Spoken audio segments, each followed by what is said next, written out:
늦은 밤이었어요. 비도 살짝 내리고 거실 시계는 벌써 10시를 넘기고 있었죠. 할아버지는 낡은 안경을 살짝 올려놓고 성경을 펴더니 손자를 불렀어요. 1. 오른손이 하는 걸 왼손이 모르게. 경원아, 여기 와서 이것 좀 같이 읽어볼까? 또요? 근데 좋아요. 경원이는 과자를 집어들고 할아버지 옆에 쪼그리고 앉았어요. 할아버지가 마태복음 6장 2, 4절을 천천히 읽어내려갔어요. 너는 구제할 때에 오른손이 하는 것을 왼손이 모르게 하여 내 구제함을 은밀하게 하라. 은밀한 중에 보시는 너희 아버지께서 갚으시리라. 경원이는 눈을 끔뻑이더니 묻습니다. 근데 할아버지, 오른손이 하는 걸 왼손이 어떻게 몰라요? 같은 몸인데 이거 말이 돼요?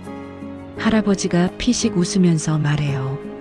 그래, 딱 거기서부터 막히지? 할아버지도 예전에 이 말씀 읽고 엄청 고민했어. 야, 이건 말이 안 되는데? 그 생각을 수십 번이나 했다니까. 그럼 진짜 뜻은 뭐예요? 정말 아무도 모르게 몰래 선물하고 헌금하라는 뜻이에요? 사실 그게 전부는 아니야. 겉으로는 그럴듯해 보여도 예수님이 말씀하신 깊은 뜻은 훨씬 더 커. 이 상을 이미 받았다. 상이 뭐야? 할아버지는 잠시 성경을 넘기더니 다시 말했어요. 지난번엔 우리가 상 이야기를 했었잖아. 기억나니, 경원아? 음상? 상장? 트로피? 상금? 사람들은 그렇게 생각하지. 교회에서 열심히 봉사하면 천국 가서 좋은 자리 받는다. 목사는 고생 많이 했으니까 더 좋은 상을 받겠지. 이게 전형적인 율법 생각이야. 근데 성경이 말하는 상은 그런 게 아니야. 그럼 뭐예요? 할아버지는 경원의 눈을 똑바로 보며 아주 또박또박 말했어요. 상은 진리를 바르게 알고 바르게 말할 수 있게 되는 것이야. 진리를 왜곡하지 않고 전할 수 있는 것. 아버지께 받은 그대로 섞지 않고 전달할 수 있는 것. 내 안에서 진리를 틀리지 않게 말할 수 있는 상태. 이게 바울이 말한 상이야. 하나님이 우리에게 주시려는 진짜 상은 아파트 한 채도 아니고 천국에서 VIP 좌석도 아니고 진리 자체야. 경원이가 고개를 갸웃하며 씩 웃어요. 그럼 마태복음 6장 2절에서 그들은 자기 상을 이미 받았느니라 할 때 그 상도 그거예요? 그게 참 묘한 거야. 할아버지 눈빛이 조금 진지해졌어요. 그 말은 진리가 된 사람에게도 진리가 되지 못한 사람에게도 같이 적용되는 말이야. 진리를 아는 사람은 하나님께 받은 진리 자체가 상이고 진리를 모르는 사람은 자기가 그토록 붙잡았던 율법적인 대가 사람들의 칭찬, 체면, 그게 자기 상이 되는 거야. 그리고 성경은 이렇게 말하는 거지. 좋아, 내가 그렇게 기어이 대가로 받고 싶었지? 그럼 그게 내 상이다. 내 것은 내가 가져가라. 이게 제일 아픈 심판이야. 하나님이 안 준 게 아니라 그 사람이 끝까지 고집한 것을 그냥 그대로 돌려주시는 거니까. 3. 포도원 품꾼 비유 데나리온이 뭔데? 자, 이 상 이야기가 어디서 더 자세히 나오냐 하면 할아버지는 성경을 또 넘기더니 말했어요. 마태복음 20장 포도원 품꾼 비유야. 경원아, 이 이야긴 들어본 적 있지? 아침 일찍 온 사람이랑 나중에 온 사람들 다 똑같이 받는 거. 그래서 처음에 온 사람들이 화내는 그거요? 그렇지. 성경에는 이렇게 적혀 있어. 하루 한 데나리온씩 약속했다. 근데 원문을 보면 앞에 한이라는 말이 없어. 그냥 데나리온이야. 단수이긴 하지만 헤이스 하나 같은 단어가 없으니까 딱 이렇게 번역하는 게 더 정확해. 그날 데나리온을 주기로 했다. 그리고 우리말 성경은 또 이렇게 번역하지. 하루 품삯 한 데나리온. 그러니까 사람들이 월급 개념으로만 이해해버려. 아, 일한 만큼 받는 거구나. 새벽 7시에 온 나는 더 받아야지. 완전 세상식, 율법식 계산이지. 경원이가 툴툴거립니다. 근데 솔직히 사람 입장에서는 이해가는데요. 먼저 와서 하루 종일 일했는데 맨 마지막에 온 사람이랑 같으면 억울하잖아요. 할아버지가 웃습니다. 맞아. 그게 바로 율법의 생각이야. 내가 더 일했으니 더 받아야 한다. 내가 목사니까 선교 더 했으니까 더 많이 누려야 한다. 근데 하나님은 우리를 그 계산대로 대우하지 않으려고 이 비유를 주신 거야. 자, 여기서 핵심은 이거야. 하나님이 처음부터 약속한 건 많이 한 사람은 많이, 적게 한 사람은 적게가 아니라 데나리온이야. 그러면 이 데나리온이 뭘까? 경원이가 조용히 말합니다. 진리요? 그래, 정확해. 주인이 모든 품꾼에게 똑같이 약속한 건 돈이 아니라 진리야. 그리고 또 하나 중요한 표현이 있지. 그 나로 헤매라. 우리말로는 하루라고 번역돼 있지만 원문의 느낌은 그날 성령이 임하시는 날, 그리스도가 우리 안에 오시는 그때, 그날 주시는 것은 품삯 월급이 아니라 진리 하나, 데나리온 하나야. 일찍 온 사람도 진리, 늦게 온 사람도 진리. 그럼 뭐가 남지? 남는 게 없는데요? 다 똑같이 받았는데. 그래서 어떤 사람은 감사하게 되고 어떤 사람은 원망하게 돼. 왜냐하면 처음 온 사람들은 주인이 주려던 걸 몰랐거든. 주인은 처음부터 진리를 약속했는데 사람들은 자기 머릿속에서 월급으로 바꿔놓은 거야. 마치 오늘날도 그러지. 내가 교회에서 몇 년을 봉사했는데, 내가 헌금 얼마를 했는데, 내가 새벽 기도를 몇 천 번을 했는데, 그래서 천국에서도 서열을 꿈꾸는 거지. 4. 먼저 된 자와 나중 된 자, 에스카토스와 프로토스. 자, 비유의 후반부를 보자. 성경은 나중 온 자에게 먼저 주라고 하시지. 여기 나중이 호 에스카토스야. 우리가 말하는 말세 에스카토스 할 때 그 말이야. 그리고 먼저 온 자는 프로토스야. 처음 것, 율법, 옛 것 같은 느낌이지. 하나님은 항상 나중 것부터 설명해줘. 마지막 것, 사랑, 십자가, 성령, 완성된 진리. 이걸 알아야 처음 것이 뭔지 다시 보이거든. 율법부터 보면 전부 품삯 계산으로 갈 수밖에 없어. 경원이가 조용히 중얼거립니다. 아, 그래서 나중된 자가 먼저 되고 먼저 된 자가 나중 된다는 말이 서열 바뀐다는 얘기가 아니라 할아버지가 받쳐줍니다. 나중에 진리를 알아야 처음 율법도 제대로 보인다는 뜻이지. 그러니까 하나님은 이렇게 말씀하시는 거야. 내가 너에게 약속한 건 많은 대가가 아니라 내 진리 하나였다. 너는 그 진리를 품삯처럼 바꿔버렸구나. 그래, 그럼 내가 붙들고 있던 그것이나 가지고 가라. 이게 내 것이나 가지고 가라. 그 말에 진짜 뼈아픈 의미야. 심포네오, 하나님의 뜻과 내 뜻이 맞춰지는 것. 또 하나 중요한 말이 있어. 포도원 주인이 먼저 온 품꾼에게 말하지. 내가 나와 데나리온에 약속하지 않았느냐? 여기 약속하다는 말이 심포네오야. 우리말로 심포니 할 때 그 말이야. 단순히 계약서 썼다. 이 의미가 아니고 소리가 서로 일치한다. 두 음이 조화롭게 맞춰진다. 이런 의미야. 하나님의 뜻은 이거야. 처음 것과 나중 것을 하나의 진리로 알아라. 율법과 복음, 성전과 그리스도, 처음 것과 마지막 것을 하나로 들리게 하시려는 거지. 근데 사람들은 어떻게 해? 하나님, 그 진리는 됐고요. 저는 그냥 대가 많이 받는 걸로 할게요. 그러면 하나님은 뭐라 하실까? 그래, 그러면 내가 원한 그대로 그게 내 상이다. 6. 오른손과 왼손 방향이 아니라 영역 이야기. 경원이가 다시 질문해요. 그럼 다시 마태복음 6장으로 돌아가면 오른손이 하는 것을 왼손이 모르게 하라. 이건 진짜 무슨 말이에요? 할아버지가 경원의 두 손을 가만히 잡아요. 성경에서 오른쪽은 단순히 방향이 아니야. 히브리어로 야미는 바르다, 확고하다, 옳다는 뜻이 있고 왼쪽 세몰은 겉을 감싼 포장, 외피라는 뜻이 있어. 성막을 생각해봐. 겉은 포장이야. 가죽덮개, 천막.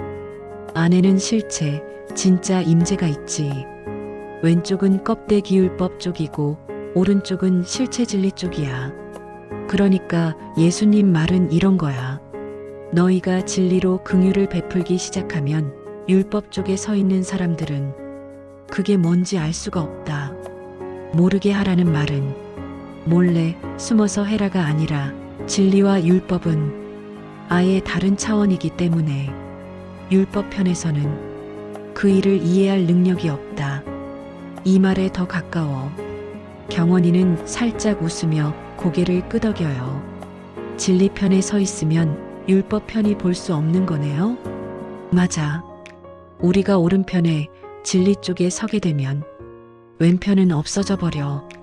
진리 안에 들어가면 마귀도 사라지고 진리 안에 서면 좌편도 없어지고 진리 안에 있으면 보이는 대가가 점점 중요하지 않게 돼. 그래서 성경은 하나님의 오른손만 말하지 하나님의 왼손은 언제나 안 나와. 7.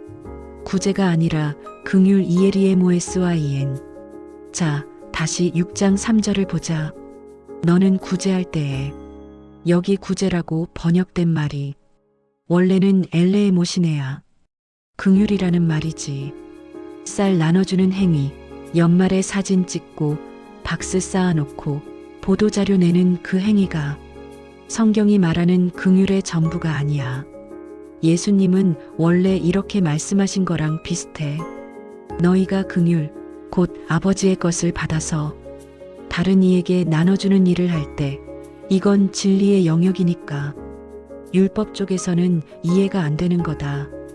진짜 긍휼이 뭐냐면 아버지께 받은 진리를 수고하고 무거운 짐진 자들에게 나눠줘서 그들의 마음을 쉬게 해주는 것. 이게 긍휼이야. 단지 돈 좀 줬다가 아니라 사람의 영혼의 짐을 내려놓게 하는 일. 경원이가 말해요. 그러면 교회에서 사람들 앞에서 구제 헌금 크게 발표하고 봉투 돌리고 사진 찍고 하는 건 할아버지는 씁쓸하게 웃어요. 사람에게 보이려고 하는 건 할 수 있어. 세상 기준으로도 의미 있을 수 있고. 하지만 예수님이 하신 말씀은 이거야. 사람들 앞에서 박수 받을 거 다 받았지? 그러면 그게 내 상이다. 진리가 상이 아니라 사람들 박수, 인정, 체면이 상으로 바뀌어 버리는 거지. 8. 왼편 율법과 오른편 진리. 아침 식사와 저녁 식사. 할아버지는 잠시 웃으며 조금 어려운 이야기를 하나 더 꺼냈어요. 성경에서 왼편을 가리키는 단어 중에 아리스테로스라는 게 있어. 이게 원래 아침 식사란 뜻에서 온 말이야. 그리고 저녁 식사는 데이프논이라고 하지.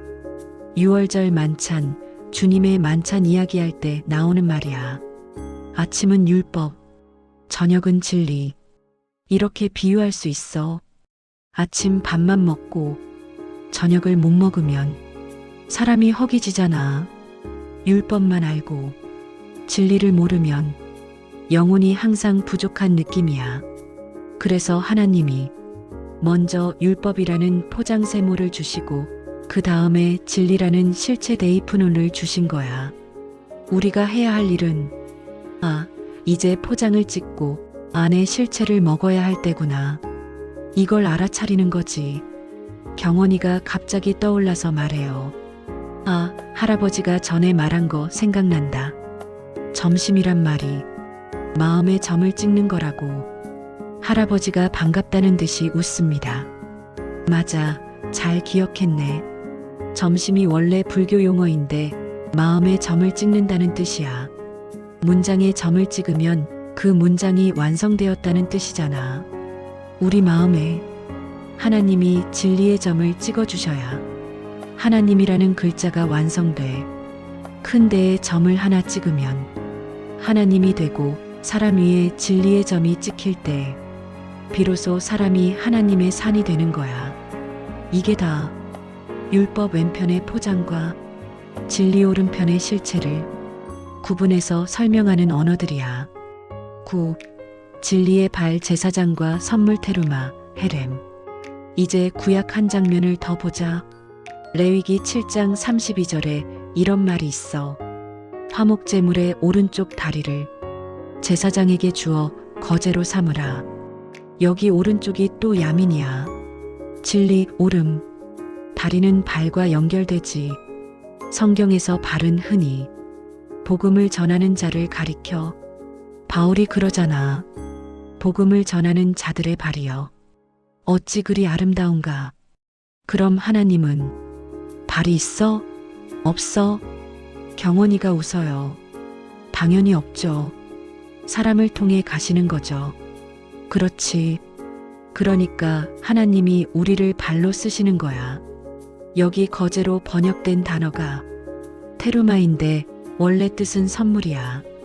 또 그 짝으로 헤렘이라는 말이 있는데 마땅히 멸할 것이라는 뜻이지.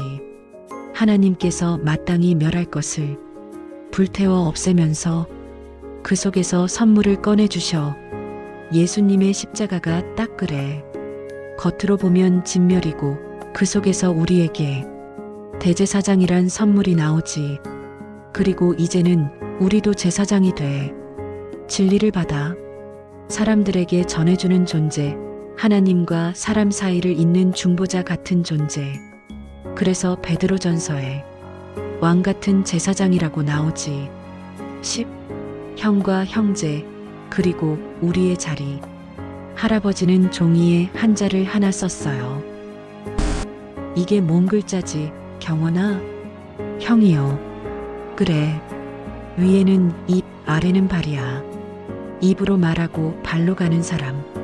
진리를 말하며 걸어가는 사람이 형이야. 이제 여기에 또 하나 글자를 붙이면 쟤는 제사 드리려고 엎드린 사람의 모양이라고. 율법 아래 무언가를 드리려고 허리를 숙인 사람이지. 그러니까 형제라는 말은 단순히 형, 동생이 아니라 율법 아래 엎드린 사람에게 진리의 말을 들려주러 가는 형 같은 존재가 필요하다. 는 뜻이 숨어 있는 셈이야. 하나님은 우리 모두를 그런 형으로 부르시는 거야. 진리를 아는 사람, 진리를 발로 가지고 가는 사람, 그래서 누군가의 삶을 조금 덜 무겁게 만들어주는 사람. 경원이가 조용히 말합니다. 그럼 할아버지는 제 형이에요? 할아버지예요? 할아버지가 웃어요. 둘 다지. 피로 보면 할아버지, 진리로 보면 형이고 하나님 안에서는 형제야. 11. 다시 돌아오는 말씀 은밀한 중에 보시는 아버지. 할아버지는 마지막으로 마태복음 6장 3, 4절을 다시 읽었어요. 너는 긍휼을 베풀 때에 오른편에서 일어나는 일을 왼편이 알 수 없는 차원에서 하라.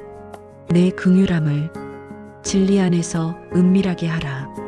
은밀한 중에 보시는 너희 아버지께서 갚으시리라. 그러고는 경원에게 이렇게 정리해 줍니다. 경원아, 하나님이 갚아주신다는 건 내 통장에 숫자가 늘어난다는 것도 아니고 내 인생이 갑자기 대박 난다는 것도 아니고 천국에서 남들보다 좋은 좌석 받는 것도 아니야.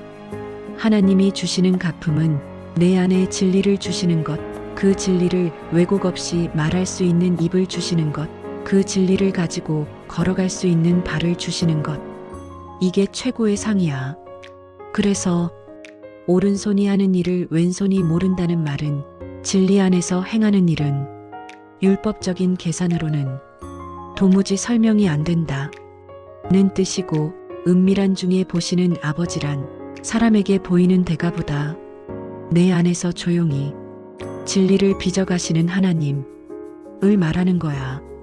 경원이는 가만히 앉아 있다가 작게 한마디 해요. 할아버지, 그럼 전 그 데나리온 하나만 잘 받으면 되는 거네요? 할아버지는 경원의 머리를 조용히 쓰다듬으며 말해요. 그래, 경원아. 우리 인생 전체가 결국 그 데나리온 하나 받으러 가는 길이야.